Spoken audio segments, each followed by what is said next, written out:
Good morning po sa bawat isa. Dito na po ako lumaki sa Subic Bay Baptist Church, and pangalan ko po pala is Linayan de Ramos. And dito na po kami minold ng family ko kasi since baby pa lang po ako, nandito na po kami sa children's home. And children's home has been family namin. And extension family, so mas malaki po yung family. Kasi yung mom ko po actually nag-spend a lot of time sa children's home. So mas marami siyang oras talaga sa children's home sakay sa bahay. Pero hindi niya po, ang tawag doon, dinala niya kami dito. In that way, ginamit po ng Panginoon si Mama. Lahat po kami ngayon, magkakapatid, naligtas po.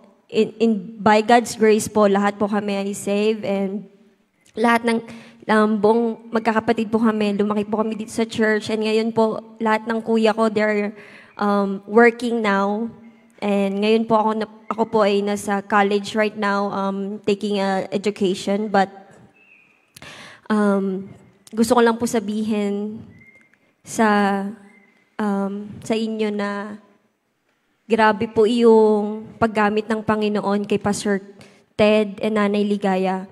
And sila na po ang tumayo na parang second parent ko po kasi inalagaan rin po nila ako. Tinuruan rin po nila ako. In that po, marami po akong natutunan dito sa Subic Bay Children's Home and Subic Bay Baptist Church. Dito po ako lumago and dalago pa. And hindi po namin kayo iiwan. We will stay and we will fight for you, lalo na sa mga bata.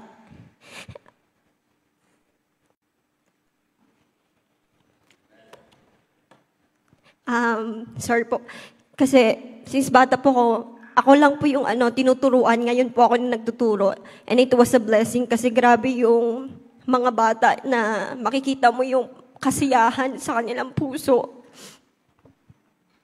Makikita mo yung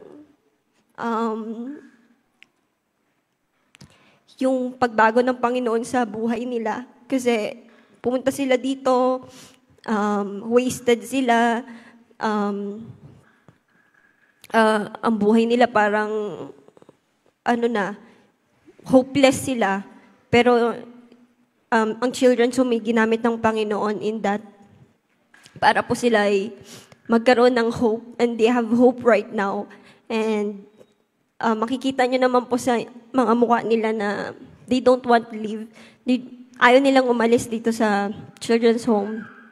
And marami pong testimony, hindi lang naman po ako nag-testimony dito, pero mas marami pa pong bata ang tinulungan ng children's home, at makikita nyo po na wala pong nangyayaring kaanumang dito sa looban. And praise the Lord po kasi kahit may gantong nangyayari sa atin, tinipon-tipon tayo ng Panginoon para magsama-sama into prayer po. And mapasalamat po ako also kay Pastor Odek and kay Miss Ana na sila na po ang pangalawang tumayo kasi si nanay tatay medyo may na rin edad. In that po, lalong lumago yung children's home, lalong lumago yung Subic Bay Baptist Church. And personally, naging blessing po sila sa family namin. And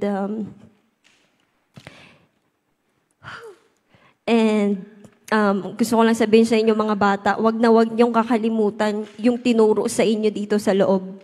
Wag na wag niyong ipagpapalit yung mga scriptural na learning na ibinigay sa inyo kasi yun yung pinaka-importanting kaya niyong baunin kahit saan man kayo. Yun lang po. To God be all the glory po.